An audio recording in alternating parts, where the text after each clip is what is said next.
안녕하세요. 반갑습니다. 오늘 날이 조금 풀린 것 같네요. 저기 호수에 여기 보니까 얼음도 다 녹았더라고요. 옛날에는 깡깡 얼었던데. 건강관리 잘 하시고요. 자, 오늘 상가 건물 임대차 보호법 할 차례입니다. 상가 건물 임대차 보호법. 시험에 오늘 하는 내용이 시험에 세 문제 출제됩니다. 614페이지 할 차례죠. 상가 건물 임대차 보호법 한 문제, 그 다음에 경공매 한 문제, 매수 신청 대리 한 문제, 이렇게 해서 세 문제가 시험에 출제됩니다. 실무가 5문제 정도 출제되는데 오늘 하는 게 3문제 나온다고요. 그래서 가장 중요합니다. 실무 중에서는. 자, 그러면 먼저 414페이지 2번에 적용 대상 건물인데, 먼저 1번 재정 목적인데요. 이 주택은 1981년도 전두환 정부 때 만들어졌고요. 상가는 2002년 김대중 정부 때 만들어졌습니다. 그 시대적 배경이 다르다는 걸 말씀드리려고 합니다. 주택은 모든 주택에 대해서 적용을 합니다. 그러나 상가는 모든 상가에 대해서 적용하는 게 아니라 환산보증금이 일정 금액 이하의 상가이고 사업자 등록의 대상이 되는 상가만 적용됩니다. 자, 그러면 614페이지 대상 건물 2번에 적용 대상 건물이 있는데, 양가로 1번 사업자 등록의 대상이 되는 건물만 적용이 됩니다. 그리고 양가로 2번 상가인지 아닌지는 공부상 용도가 중요한 게 아니라 사실상 용도가 중요합니다. 사실상 영업용 건물로 사용해야 됩니다. 양가로 3번 따라서 비영리 사업을 위한 임차인은 보호받지 못합니다. 그리고 단순히 상품 보관, 제조, 가공 등의 행위에만 제공되는 경우도 적용 안 됩니다. 그래서 대표적으로 우리 중개 실무상은 대표적으로 어린이집이라든지 그 다음에 주간 노인 보호센터라든지 그 다음에 유치원 이런 거 적용이 안 됩니다. 왜냐하면 사업자 등록의 대상이 아닙니다. 이런 거는 사업자 등록의 대상이 아니고 고유번호증이라는 게 있죠. 그래서 상가 건물 임대차 보호법이 적용되지 않습니다. 자, 그 다음에 615페이지에 보면 그 박스 안에 보면 지역별 환산보증금이 일정 금액 이하의 상가만 상가 건물 임대차 보호법이 적용됩니다. 첫 번째, 서울에서는 9억 이하, 그 다음에 과밀억제권역은 6억 9천 이하, 그 다음에 광역시의 경우는 5억 4천 이하, 기타 지역은 3억 7천 이하인 경우만 상가 건물 임대차 보호법이 원칙적으로 적용됩니다. 그 표 밑에 보면 양가로 2번 환산보증금입니다. 환산보증금이란 보증금 더하기 월세 곱하기 100을 한 것을 환산보증금이라고 합니다. 그 월세 100만 원이면 곱하기 100을 하면 1억이죠. 그러면 월세 100만 원이면 보증금으로 따지면 1억이나 마찬가지라는 뜻입니다. 자, 그 다음에 양가로 3번 맨 밑에 상가 건물 임대차 보호법의 일부 적용인데요. 이 환산보증금을 서울에서 9억을 초과하는 경우에도 적용되는 게 뭐가 있냐면은 616페이지 그 박스에 있는데요. 이 박스에 있는 걸 저는 이렇게 암기하도록 하겠습니다. 임시 표준 대게를 먹으라고 권했다. 영덕 대게가 아니라 표준 대게를 먹으라고 권했다. 이렇게 기억하도록 하겠습니다. 임시 표준 대게 권해. 이거 우리 프린트 29번 맨 밑에 보면 있습니다. 프린트 29번 맨 밑에 임시 표준 대게 권해라고 있죠. 자, 임시 특례가 뭐냐 하면 임시 특례가 우리 교과서 616페이지에 보니까 맨 밑에 동그라미 9번입니다. 6개월 한시법이라고 돼 있죠. 한시적으로만 적용되니까 특례라고, 특별히 예외라고요. 즉 2020년 9월 29일부터 6개월간 연체한 차임은 3개의 차임액을 연체하는 것으로 보는데 포함시키지 않습니다. 즉 코로나로 인해서 장사가 안 돼가지고 월세 낼 형편이 안 된다고 해서 6개월 연체했다고 내쫓을 수 없다는 이야기입니다. 세입자. 그래서 이 특례는 9억 초과하는 경우도 마찬가지입니다. 지금은 이미 특례 기간 지났죠. 2020년 9월 29일부터 6개월간 연체한 차임만 해당됩니다. 자, 그다음 임시 표준이라는 말이 있는 게 표준계약서가 5번, 7번에 있습니다. 5번 표준 권리금 계약서, 7번 상가 건물 임대차 표준 계약서, 이 두 개 사용 권장할 수 있는 것은 서울에서 9억 초과하는 경우에도 적용됩니다. 제가 자꾸 서울만 이야기를 하는 이유가 시험에는 주로 서울이 잘 나옵니다. 보면 다른 지역보다는. 그 임시 표준 했고요. 대가 뭐냐면 1번에 있는 대항력이라는 것은 뭐냐면 건물주가 바뀌어도 세입자가 계속해서 장사할 수 있는 게 대항력이죠. 주인 바뀌어도 계약기간 동안은 장사할 수 있습니다. 그 대항력을 갖추려면 사업자 등록은 돼야 돼요. 사업자 등록이 안 돼 있으면 대항력이 없습니다. 그리고 개가 뭐냐면 계약갱신, 동그라미 2번에 있네요. 계약갱신요구권입니다. 최초 임대차 기간을 포함한 전체 임대차 기간이 10년을 초과하지 않는 범위 내에서 계약갱신 요구를 할 수 있다고요. 이것도 당연히 대항력이 있어야 되니까 사업자 등록은 되어 있어야 될 것입니다. 계약갱신 요건 행사하는 것은 환산보증금이 9억 초과하는 경우에도 적용이 된다. 그래서 건물주가 바뀌어도 세입자는 9억 초과한다 하더라도 10년 동안 계속 계약갱신 요건을 행사해서 장사할 수 있습니다. 자, 그 다음에 권해인데 권이 뭐냐면 권리금입니다. 권리금이 우리 교과서에는 지금 4번하고 6번에 있네요. 권리금 관련된 거. 즉 어쨌든 권리금이 보호된다는 이야기입니다. 9억 초과하더라도. 권리금은 임대차 기간 끝나기 6개월 전부터 임대차 기간 종료 시까지 현 세입자가 새로운 세입자 데려와서 이 새로운 세입자와 임대차 계약을 체결해 주십시오 하면 주인은 정당한 사유 없이 이를 거절하지 못한다는 이야기입니다. 해가 뭐냐면 8번에 있네요. 8번. 우리 교과서는 8번에 있네요. 3개의 차임액을 연체하면 해지할 수 있습니다. 다만 2020년 9월 29일부터 6개월간 연체한 차임은 제외한다고 했죠. 그리고 지금 우리 여기 하나 더 빠진 게 있는데요. 10번 해가지고 하나 더 적어놓으세요. 10번은 보면은 우리 그 핵심 비교 정리 프린터는 몇 번에 있냐면 핵심 우리 비교 정리 프린터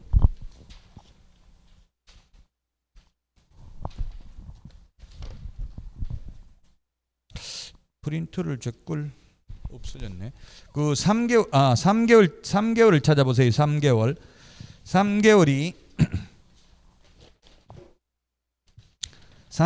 몇 번에 있습니까? 43번에 16번에 보니까 3개월 집합 제한 해지 3개월 후 효력 발생 이렇게 돼 있죠.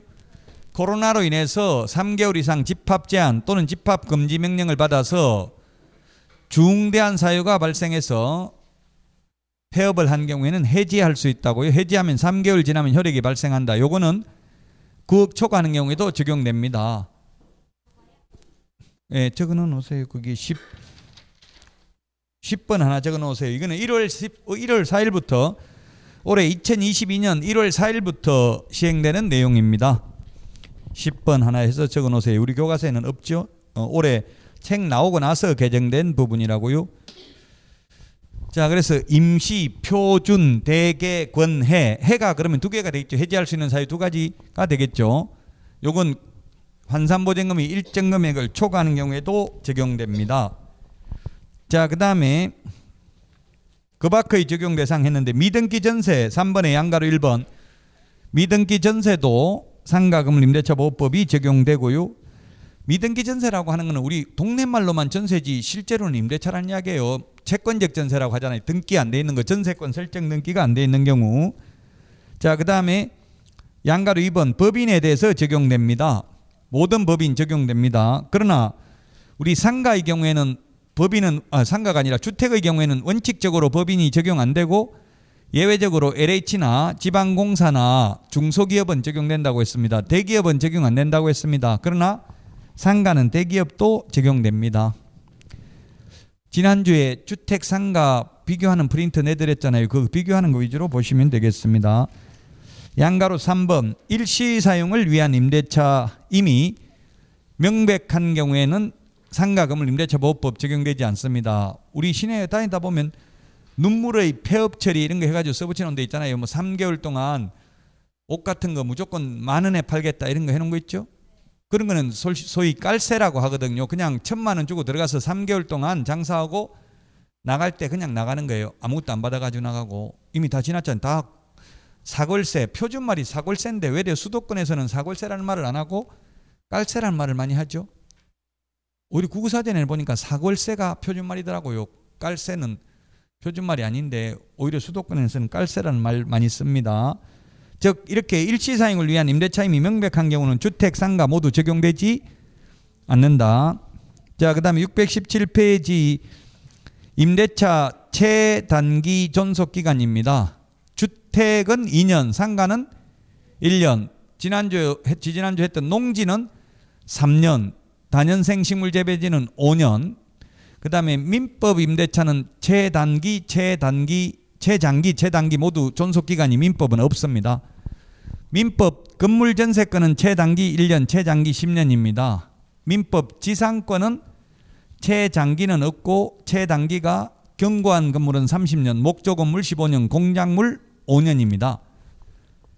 자, 여러분 오늘은 그냥 상가 최단기 1년이라는 것만 기억해도 되겠습니다. 나머지는 민법하고 시험 보기 전까지 기억하면 되겠습니다.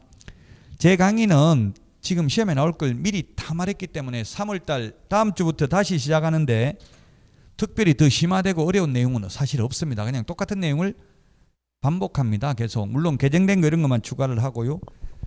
그래서 더 어려워지는 거 없으니까 이제 가면 갈수록 이 공인중개사법은 쉬워진다고 이제 공부가. 그러니까 걱정하지 말고 수업만 계속 들으시면 되겠습니다. 자, 양가로 2번 임대차 존속입니다. 계약기간 끝나도 주인이 보증금 안 돌려주면 계속 장사할 수 있습니다. 그러면 계약기간 끝나서 주인이 돈을 안 돌려주는데 계속 장사하면 월세는 내고 합니까? 공짜로 합니까? 내고 해야 되죠. 차임 상당의 부당이득은 반환해야 됩니다. 동시행 항변권을 행사하는 경우에도, 유치권을 주장하는 경우에도, 대항력을 주장하는 경우에도 차임 상당의 부당이득 돈은 내고 해야 된다고. 사용 수익을 하면 돈은 내야 됩니다. 양가로서 3번 차임 연체와 계약 해지입니다. 3기의 차임액에 달하도록 차임이 달하는 때에는 해지할 수 있습니다. 또 그 우리 책에 없는 게 아까 뭐라고 했어요? 폐업으로 인한 임차인의 해지권이 생겼다고 했죠. 코로나로 인해서 3개월 이상 집합금지, 집합 제한 명령을 받아서 상당한 중대한 사유가 발생한 경우는 해지할 수 있고 3개월 지나면 효력이 발생한다는 것도 신설됐습니다. 618페이지 임차인의 계약갱신 요구권입니다. 계약갱신 요구권, 우리 지난주에 주택의 경우 계약갱신 요구는 임대차 기간 끝나기 6개월 전부터 2개월 전까지 주인이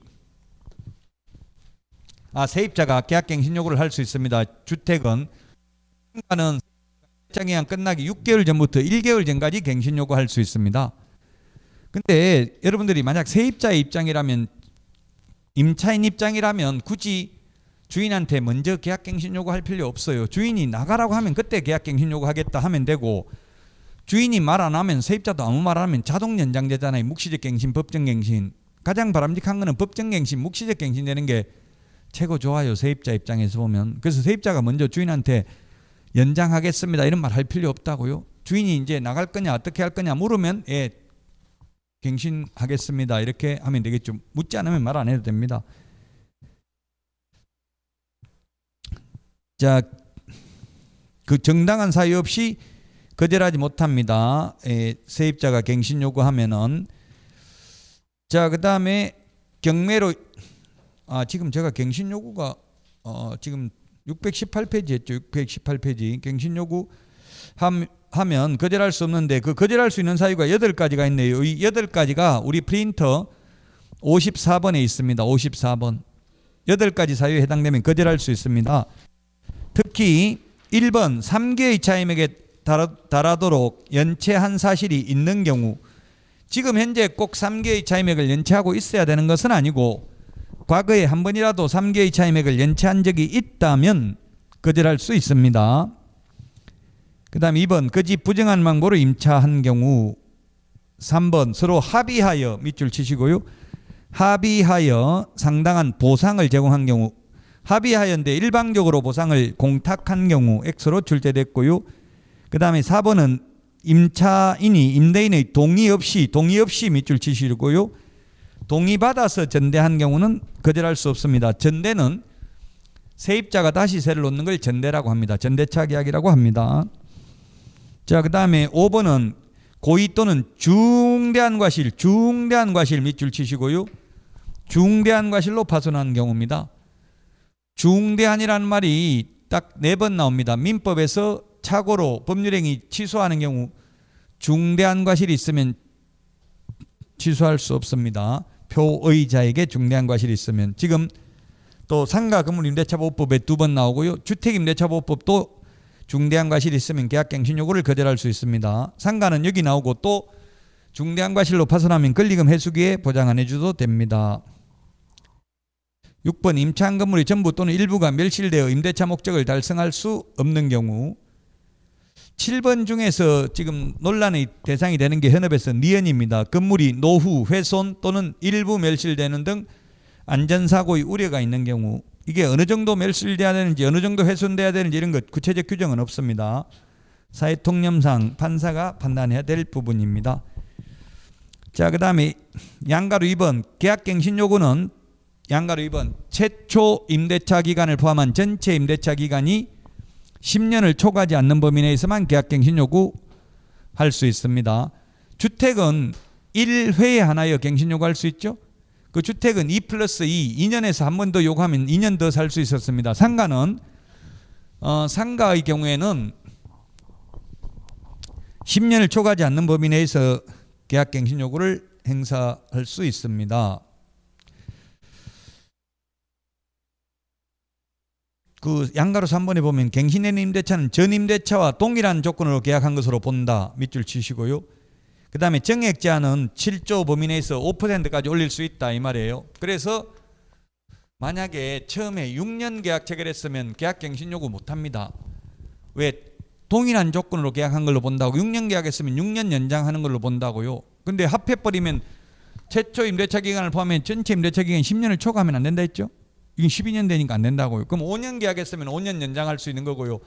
만약 4년 했으면 4년밖에 안 되고 3년 했으면 3년밖에 안 되고 2년 했으면 계속 2년씩 이렇게 연장할 수 있는 거죠. 10년 초과하지 않는 범위 내에 있으니까 그 3년 계약했으면 2번 더 연장할 수 있어요. 처음에 3년 하고 10년을 초과하면 안 돼요. 한 번 더 연장해버리면 12년 되잖아요. 그 처음에 1년 했으면 9번 연장할 수 있는 거죠. 계속 10년을 초과하지 않는 범위 내에 있으니까. 횟수 제한은 없습니다. 10년을 초과하지 않는 범위 내에서만 갱신 요구할 수 있고 주택은 1회에 하나여 갱신 요구할 수 있습니다. 이 갱신되는 경우도 5%밖에 못 올립니다. 1년에 5%만 올릴 수 있고요. 감액은 내리는 거는 상한선이 없습니다. 1년에 2번, 3번도 내리달라고 감액해달라고 요구할 수 있습니다. 물론 주인이 반드시 응할 의무는 없죠. 불응하면 소송해서 감액 청구 소송을 해야 됩니다. 요구는 할 수 있습니다. 근데 정액은 1년에 5%밖에 못 올리는데 최대. 다만 환산보증금이 서울에서 9억을 초과하는 경우에는 5%밖에 못 올린다. 이거 적용이 안 됩니다. 주변 시세만큼 올릴 수 있습니다. 환산보증금이 9억 초과하면. 9억 이하인 경우 최대 5%밖에 못 올립니다. 619페이지 법정갱신, 묵시적 갱신입니다. 이건 조금 전에 지금 한 거는 계약갱신 요구에 의해서 갱신된 경우고요. 묵시적 갱신은 아무 말 안 하는 경우입니다. 언제까지? 6개월 전부터 1개월 전까지 주인이 아무 말 안 하면 묵시적, 이 5개월 동안 아무 말이 없으면 자동 연장됩니다. 아까 제가 자동 연장된 게 세입자 입장에서 가장 좋다고 했죠. 그 이유가 왜 가장 좋으냐 하면 그 양가로 1번 맨 마지막에 보면 세입자는 자동 연장돼도 나가고 싶으면 주인한테 나간다고 하면 3개월 지나면 효력이 발생합니다. 근데 그 618페이지 맨 밑에 갱신 요구에 의해서 갱신된 경우, 예를 들어서 지금 계약 기간 5년 해가지고 5년 끝나기 1개월 전에 갱신 요구해서 5년이 더 연장됐다고요? 그 연장됐으면 세입자는 나가겠다 소리 못합니다. 이제 5년분 월세 다 내야 된다고요?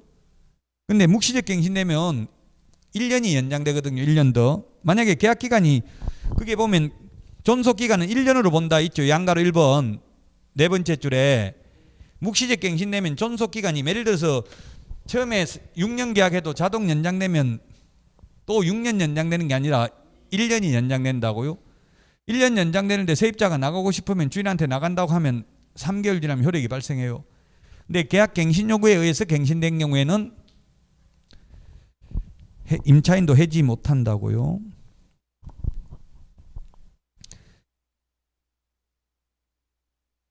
자, 그 다음에 경매로 인한 임차권 소멸. 예, 경매로 인한 임차권은 원칙적으로 소멸됩니다. 오늘 경매하는데 다만 대항력 있는 임차권은 그러하지 아니합니다. 인수됩니다. 620페이지 대항요건인데요. 대항요건은 인도받고 사업자 등록 신청하면 그 다음 날 대항력이 생깁니다.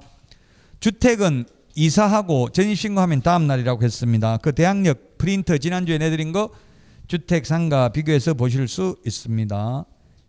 자, 그 다음에 대항력이라는 건 뭐냐면 물권적 효력입니다. 집주인 말고 집주인 바뀌어도 다른 주인한테도 임차권이 있음을 주장할 수 있는 거예요. 중간에 건물주가 바뀌어도 세입자는 안 나가고 계속 장사할 수 있는 힘이 대항력입니다. 자, 그 다음에 621페이지 우선면제권입니다. 우선면제권은 대항력에다가 확정일자를 세무서에서 받으면 후순위보다 전액 우선면제를 받을 수 있습니다. 대항력만 갖추면 최우선면제 받을 수 있습니다. 그 다음에 624페이지 최우선면제입니다. 최우선면제. 대항력을 갖추면 된다고요. 동그라미 1번 두 번째 줄에 경매 신청 기입 등기 전에 대항력을 갖추면 최우선면제 받는데 동그라미 2번 최우선면제는 2분의 1 범위 내에서만 최우선면제 받습니다. 매각 대금의 2분의 1. 우리 핵심 비교 정리 프린트 56번에 2분의 1에 동그라미 8번 9번 있습니다. 56번에 2분의 1에 동그라미 8번 9번 최우선면제는 2분의 1 범위 내에서 받는다. 이게 뭐냐면 만약에 경매에 10억에 넘어갔는데 경매 낙찰가가 최우선면제 받는 금액을 세입자가 여러 명이 해가지고 전부 다 합하면 최우선면제 받는 금액이 10억이라면 10억 다 해주고 나면 다른 물권자들이 배당받아갈 게 하나도 없잖아요. 낙찰가가 10억이면 5억만 떼준다고 최우선면제 5억 범위 내에서 알아서 나눠 먹어라 이렇게 한다고요. 전액을 다 최우선면제 해주는 게 아니고요. 그래야만 그 저당권자 건저당권자가 보호받을 거 아니에요. 그러면 소액 임차인 많아버리면 건저당 저당권 설정해봐야 아무 소용이 없겠죠. 최우선면제 다 해준다고 하면. 자, 625페이지 그 박스 안에 최우선면제 받는 금액입니다. 최우선면제 받는 금액. 이게는 우선면제 받는 금액입니다. 9억 원. 최우선면제 받는 금액은 6,500만 원 이하인 경우 나누기 3을 해서 100만 원 단위로 절상을 하면 보증금 2,200만 원 범위 내에서 최우선면제 받고요. 이 기준이 되는 금액은 환산보증금입니다. 이 6,500, 9억은 환산보증금이라고요. 월세까지 포함한 것이라고요. 그러나 실제 받는 돈은 보증금 범위 내에서 받습니다. 과밀억제권역은 5,500만 원 이하인 경우 나누기 3을 해서 1,900만 원까지 최우선면제 받고요. 광역시인 경우에는 3,800만 원 나누기 3을 해서 1,300만 원까지 최우선면제 받습니다. 기타 지역은 3천만 원 이하인 경우 나누기 3을 해서 1,000만 원까지 최우선면제 받습니다. 나누기 3은 뭐 나누기 3을 한다는 말은 없는데 그 우리 책에 있는 것처럼 그냥 6,500만 원 이하인 경우 2,200만 원까지 받는다 이렇게만 돼 있어요. 나누기 3을 왜 한다 안 한다 법조문에 없어요. 없는데 이제 제가 물어봤어. 그 왜 2,200만 원이냐? 6,500이면 왜 2,200이냐? 이게 어떻게 나왔냐? 이 숫자가 역으로 계산해 보니까 나누기 3을 해서 100만 원 단위로 절상을 한 거예요. 그 지역도 그래 다 이렇게 해야 공평하잖아요. 이게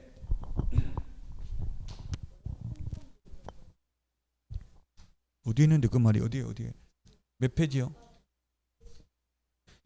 615? 15? 환산보증금이 아니고 이건 환산보증금이 아니고 그러니까 6,500만 원 이하인 사람은 주택도 마찬가지예요. 주택도 지금 서울에 1억 5천 이하인 경우 5천만 원까지 최우선 면제 받잖아요. 그게 나누기 3을 한 거거든요. 그냥 왜 나누기 3을 했는지는 안 적어놨는데 그냥 전부 다 주는 게 아니라 1억 5천 이하인 경우는 5천만 원까지 최우선 면제 해준다 이렇게만 법조문에 돼 있어요. 그걸 계산해 보니까 나누기 3을 했더라는 이야기입니다. 역산을 해보니까 역으로 왜 이 숫자가 나오는지를 계산해 보니까 자, 그래서 625페이지 그 숫자도 기억을 해야 됩니다. 자, 그 다음에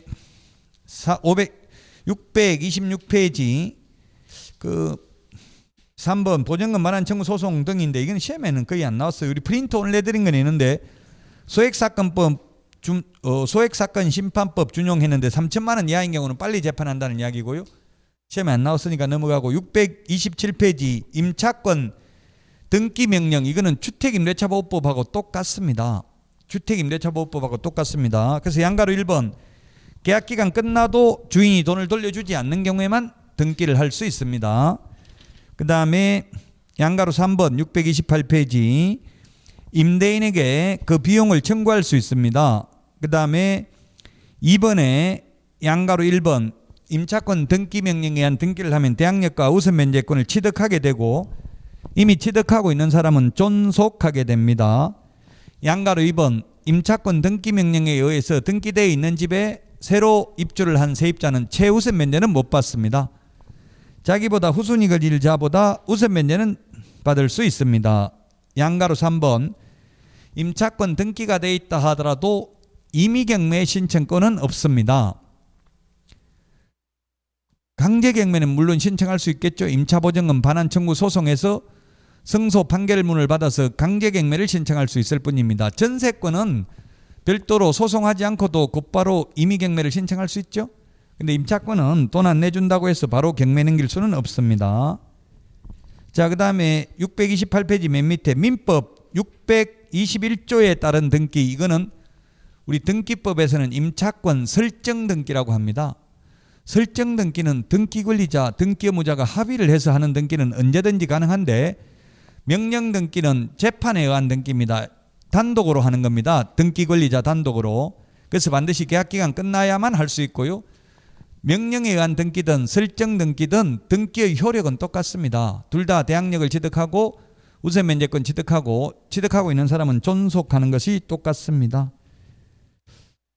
우리 책에는 안 나와 있는데 우리 주택할 때 이야기했죠. 이 임차권 등기 명령이 돼 있으면 나중에 보증금 돌려받는 것과 등기 말소해 주는 게 동시이행이 아니라 선이행 관계에 있습니다. 즉 돈부터 돌려주고 등기 말소해 달라고 해야지 등기 말소해 달라고 하니까 돈 돌려달라고 하니까 등기 말소해 주면 돌려줄게 이렇게 동시행 항명권을 주장할 수는 없다라는 게 판례입니다. 자, 그 다음에 권리금입니다. 권리금. 권리금이 2015년도에 도입됐는데요. 권리금이 뭐냐? 그 용어 정의는 뭐 시험에 나온 적은 없어요. 그냥 한번 읽어볼까요? 메뉴에 권리금이란 임대차 목적물인 상가 건물에서 영업을 하는 자 또는 영업을 하려는 자가 영업시설, 비품, 거래처, 신용, 영업상 노하우, 상가 위치에 따른 영업상 이점 등 유형, 무형의 재산적 가치의 양도 또는 이용 대가로서 임대인, 임차인에게 보증금, 차임 외에 지급하는 금전 등의 대가를 권리금이라고 한다. 자, 양가로 2번 권리금 계약이란 신규 임차인이 되려는 자가 임차인에게 권리금을 지급하기로 하는 계약을 말하고요. 양가로 3번 권리금 평가 기준 고시. 국토부 장관은 권리금에 대한 감정평가의 절차와 방법 등에 관한 기준을 고시할 수 있다. 요건 양가로 3번은 9억 초과하는 경우에도 적용된다고 했죠. 권리금은 9억 초과하는 경우에도 보호됩니다. 그래서 권리금은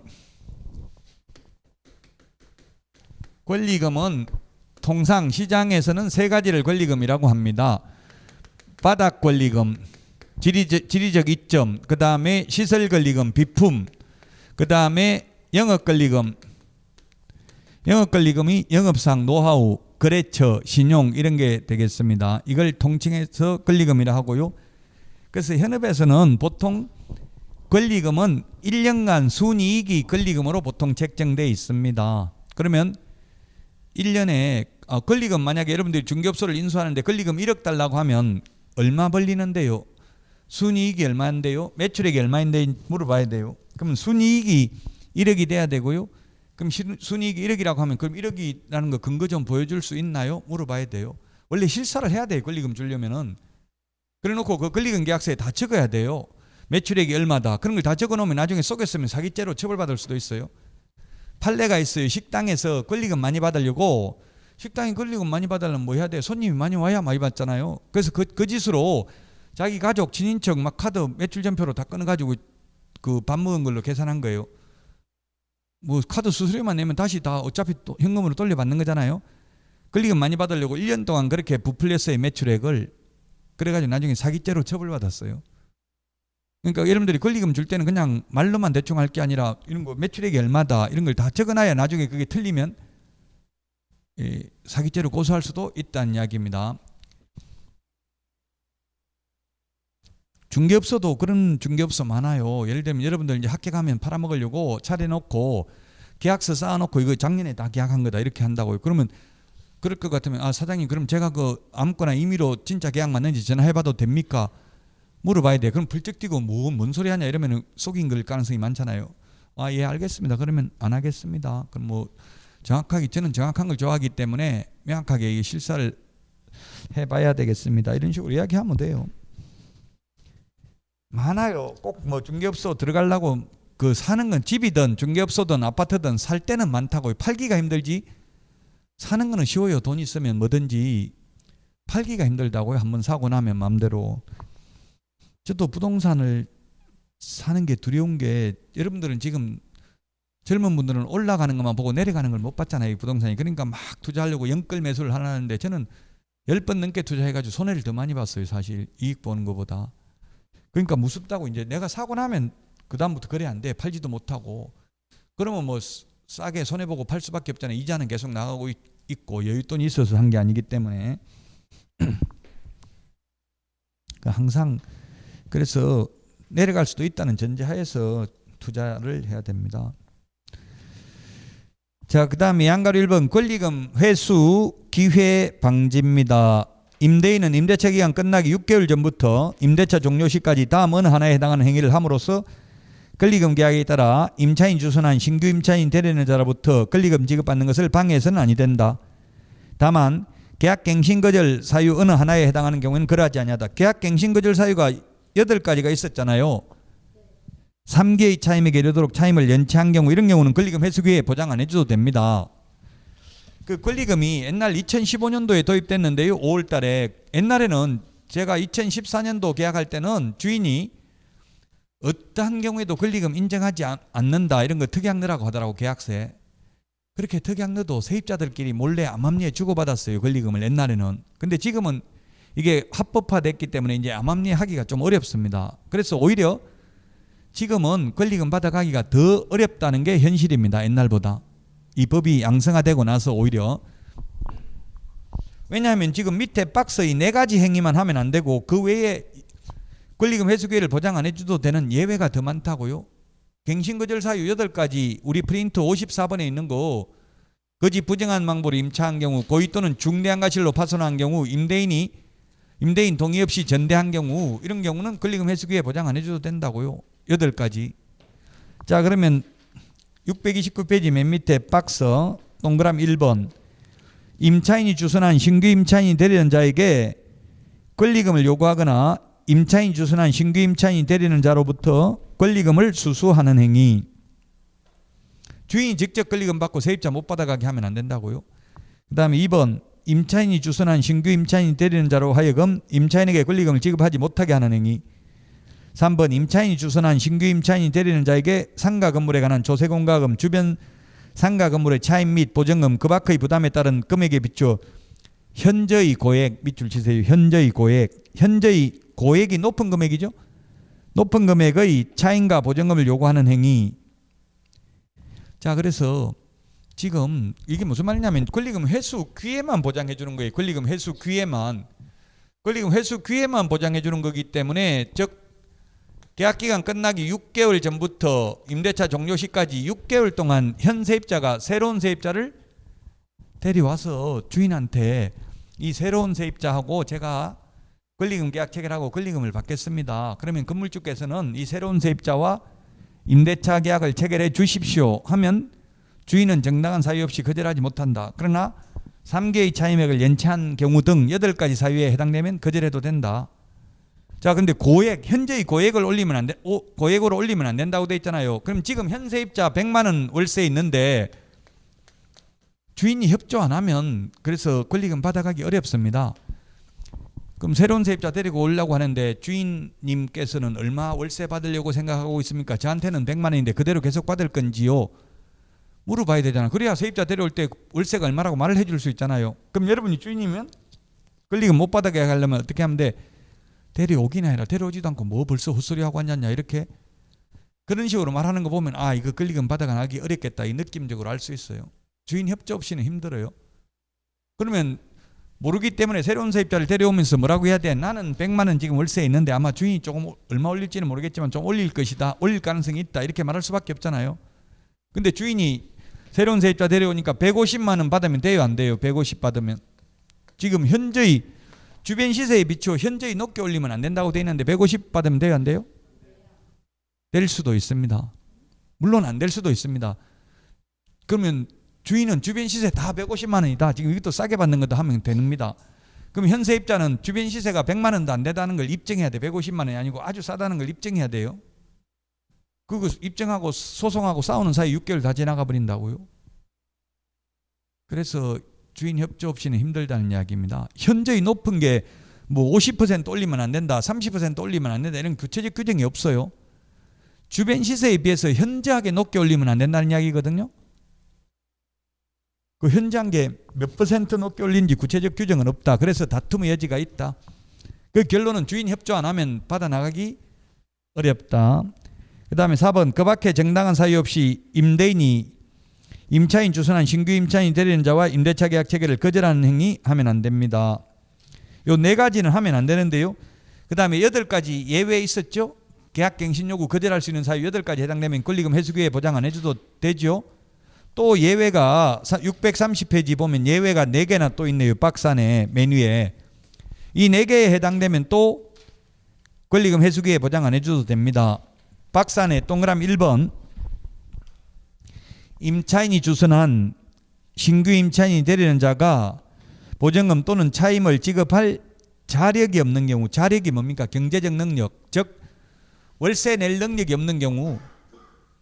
근데 주인이 무슨 궁예도 아니고 어떻게 하냐고 얼굴 한번 보고 월세 낼 건지 안 낼 건지 관심법을 썼습니까? 저 사람 월세 안 낼 것 같다. 옷 입은 거 보니까 다른 사람 데려와봐라 이렇게 할 수 있다고요? 그러면 현 세입자가 아닙니다. 옷 입은 거는 저래도 월세 낼 그 충분한 능력이 됩니다. 입증을 해야 된다고 소송해가지고. 그게 가능하냐고요? 그럼 누가 그 새로운 세입자가 아유 나 이게 안 들어올란다 하고 가버리지 뭐 증인 서주고 이렇게 안 한다고 소송하는데 그러면 현실적으로 받기 어렵다. 2번 임차인 주선한 신규 임차인이 되려는 자가 임차인으로서의 의무를 위반할 우려가 있거나 그 밖에 임대차를 유지하기 어려운 상당한 사유가 있는 경우. 우려, 저 사람 관리비도 안 낼 것 같다, 다 부술 것 같다, 우려가 있는 경우. 이걸 어떻게 하냐고 그래. 한 번 얼굴 보고. 자, 그 다음에 또 특히 3번 임대차 목적물인 상가 건물을 1년 6개월 이상 영리 목적으로 사용하지 않는 경우. 여러분들은 동그라미 3번은 주어가 누구라고 생각해요? 현 세입자가, 건물주가, 주인이 누구라고 생각합니까? 여러분들은 그냥 답해보세요. 법무부에서 이 법을 위반한 분을 이야기를 들어보니까 요건 주어가 없대요. 주어가 없잖아요. 임차인이, 임대인이 이런 말 없잖아요. 그래서 누가 1년 6개월 이상 사용 안 했던 상관없이 다 해당된다. 현 세입자가 1년 6개월 이상 사용 안 하는 경우도 해당되고, 건물주가 세입자 내보내버리고 나 이제 이 꼴 저 꼴 보기 싫다, 그냥 동창회 내 사무실로 쓰겠다, 세안 놓고 1년 6개월 이상 이래버리면 권리금 회수기에 보장 안 해줘도 된다. 즉 손해배상 안 해도 됩니다. 1년 6개월입니다. 시험에 1년 6개월 대신에 1년, 2년 이렇게 낼 수 있을 것입니다. 그 다음에 4번 임대인이 선택한 신규 임차인이 임차인과 권리금 계약을 체결하고 그 권리금을 지급한 경우. 이런 일은 현실적으로 없을 겁니다. 주인도 새로운 세입자 데려오고 세입자도 새로운 세입자 데려왔는데 주인에게 우선권이 있다는 이야기입니다. 똑같은 조건이라면 주인이 자, 이 사람한테 권리금 받으세요. 제가 이 사람하고 계약 체결할 테니까 하면 그렇게 해서 권리금 받았으면 현 세입자는 왜 내가 데려온 세입자하고 안 하고 사장님, 즉 건물주가 데리고 온 세입자하고 계약 체결을 하라고 합니까? 이런 말은 할 수 없다는 이야기입니다. 자, 임대인은 양가로 3번 임대인 손해배상 책임입니다. 손해배상 해야 됩니다. 방해해가지고 권리금 못 받아가게 했으면. 동그라미 2번 낮은 금액입니다. 신규 임차인이 임차인에게 지급하기로 한 권리금과 임대차 종료 당시 권리금, 그 새로운 세입자가 주려고 했던 권리금하고 현재 임차인의 권리금 평가액입니다. 임대차 종료 당시 권리금이라는 게 감정평가사가 평가한 금액이라고요. 그럼 감정평가사가 평가하면 5년 장사한 가게라면 권리금이 더 평가를 하면 늘어나겠어요? 5년 전보다 더 줄어들겠어요? 예, 다르겠죠. 그 바닥 권리금은 거의 비슷할 겁니다. 큰 위치 변동이 없다면. 물론 바닥 권리금도 다를 수는 있더라고요. 나는 그대로 위치가 가만히 있는데 주변 환경이 변할 수가 있어요.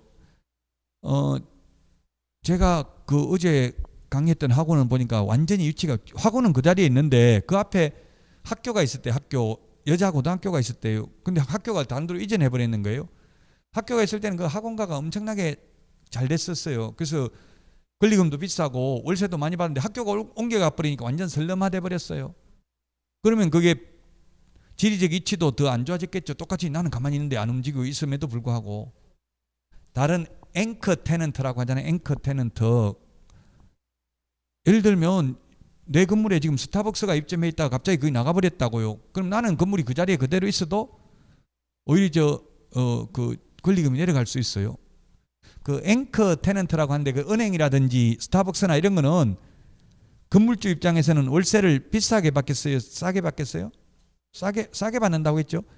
그게 들어오면 다른 세입자들을 유입할 수 있으니까 스타벅스 건물이다, 은행 건물이다 이렇게 하면 왠지 공신력이 있잖아요. 그러면 세입자들이 그거 괜찮은 건물인 것 같다. 손님 은행이고 뭐 스타벅스 이런 거 있으면 많이 오겠다 이런 생각을 할 수도 있거든요. 그래서 그런 건 싸게 월세 주고 그런 사람을 받아요. 세입자를 앵커 테넌트라고 하죠.